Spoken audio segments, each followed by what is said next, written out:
Samurai Showdown. Salut tout le monde, j'espère que vous allez bien. Aujourd'hui une nouvelle vidéo pour vous parler de Samurai Showdown 2019, aussi appelé Samurai Spirit au Japon. Alors dès le premier trailer, vous avez été nombreux à me demander sur les réseaux sociaux ou pendant mes streams, est-ce que Samurai Showdown m'intéresse, est-ce que je vais y jouer? Alors pour tout vous dire, j'ai pas vraiment connu la saga Samurai Showdown. Je pense que j'étais trop petite en fait. Et en 93, il est sorti sur Neo Geo. J'avais tout juste 2 ans. Et je n'avais pas la Neo Geo à la maison, mes frères ne l'avaient pas acheté. Et je pense que comme c'est un titre où il y a quand même pas mal de sang, eh bien c'est pas vers ce jeu-là que on m'aurait dit de jouer.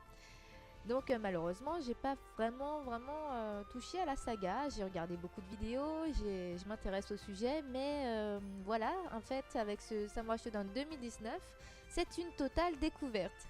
Donc j'ai eu l'occasion de tester une version preview tout récemment, où j'ai pu enregistrer du gameplay qui sera l'objet de ma prochaine vidéo. Mais en tout cas, voilà, j'ai pu découvrir tout le gameplay, tous les mécanismes du jeu.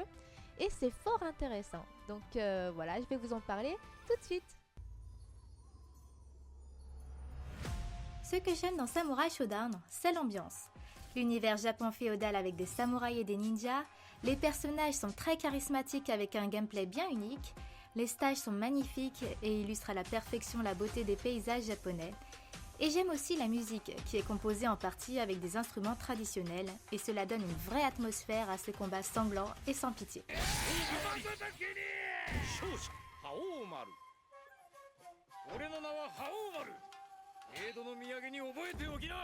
Une fois que j'ai pris le jeu en main et que j'ai commencé à jouer mon premier round, j'ai très vite réalisé la lourdeur des personnages lorsqu'on marche en avant ou en arrière. C'est vraiment très lent, et même les sauts sont plutôt lents. Ça m'a bien surprise au premier abord, mais il ne faut pas se fier à ça, parce que dès que l'on dash, que l'on court ou en utilisant des coups qui dashent en même temps, tout va beaucoup plus vite. Concernant les commandes de base du jeu, je vous donne les manips de PS4 vu que c'est dessus qu'était la build.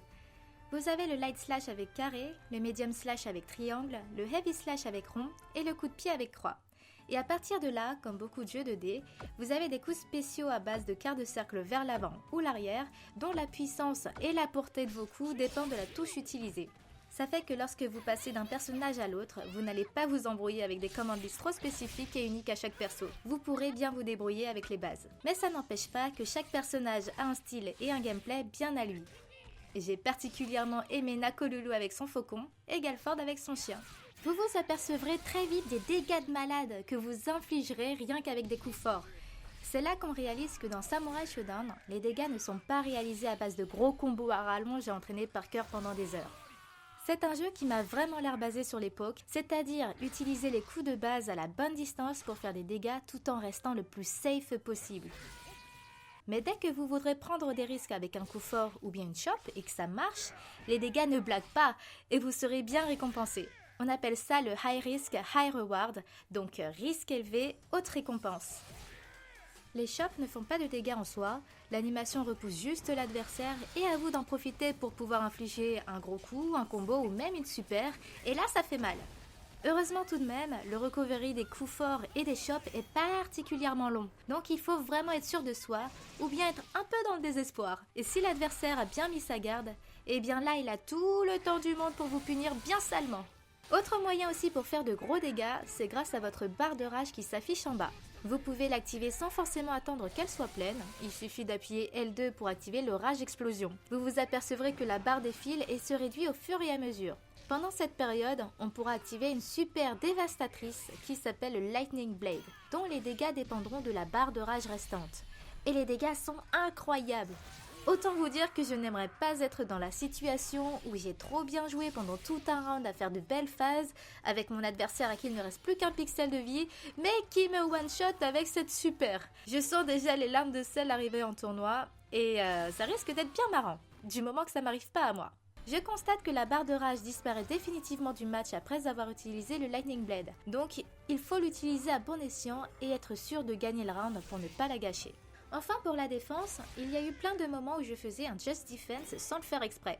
C'est un contre que l'on peut effectuer en appuyant sur arrière juste avant d'encaisser un coup. Vous aurez alors l'avantage de contre-attaquer derrière avec R1, ça s'appelle la Stance Break, et il faudra sans doute de bons réflexes pour l'effectuer efficacement. Il y a vraiment de quoi faire au niveau du gameplay en tout cas, et je n'ai eu que le temps d'effleurer ce que le jeu avait à offrir. Et en plus, j'étais contre l'ordinateur, donc c'était vraiment pas l'idéal. Mais il y a encore plein d'autres mécanismes que je n'ai pas eu le temps d'essayer, comme par exemple le bouton d'esquive qui est placé sur R1, l'autre super dispo pour chaque perso, le clash qui apparaît quand on fait un coup de même force au même moment, le calcul du counter dont le pourcentage de dégâts en plus que vous infligez dépend de la situation, et il y a aussi tout un aspect très intéressant avec le fait qu'on puisse perdre son arme. Bref, il y a sans doute encore plein d'éléments qu'on va pouvoir découvrir au cours des prochaines builds qui seront montrées, et bien sûr pour la sortie du jeu, avec le training mode et les tutoriels. Et pour du gros level, on va pouvoir admirer les meilleurs joueurs lors de l'Evo à Las Vegas en août. Mais en tout cas, j'ai pu vous parler de ce que j'ai pu voir durant mon heure d'accès au jeu, et vu comme le gameplay est poussé, ça m'a l'air vraiment prometteur.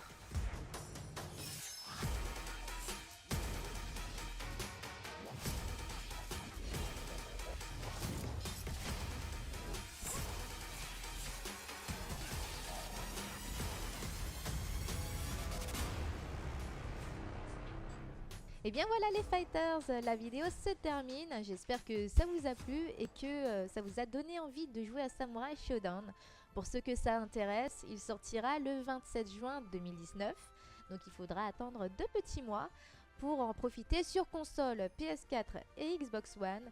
Et pour ceux qui possèdent une Switch ou un PC, il faudra attendre la fin d'année. C'est un peu dur comme attente. Et pour ceux qui ont la chance d'aller au Japon, pour profiter des salles d'arcade, eh bien normalement le jeu sera disponible en salle d'arcade en fin de l'été. Si on a de la chance. En tout cas, moi je sais que pour mon prochain voyage au Japon, eh bien j'irai forcément voir l'esprit et l'ambiance en salle d'arcade sur ce jeu. Voilà les amis, merci à tous d'avoir suivi cette vidéo. N'hésitez pas à vous abonner à la chaîne et à soutenir toutes les prochaines vidéos parce qu'il va y avoir un sacré contenu entre Samurai Shodown, Mortal Kombat 11 et puis toutes les vidéos qu'il y aura sur Soul Calibur, Dead or Alive bien évidemment et autres jeux japonais qui m'intéressent comme toujours. Et moi je vous dis à très bientôt, je vous fais de gros bisous, ciao.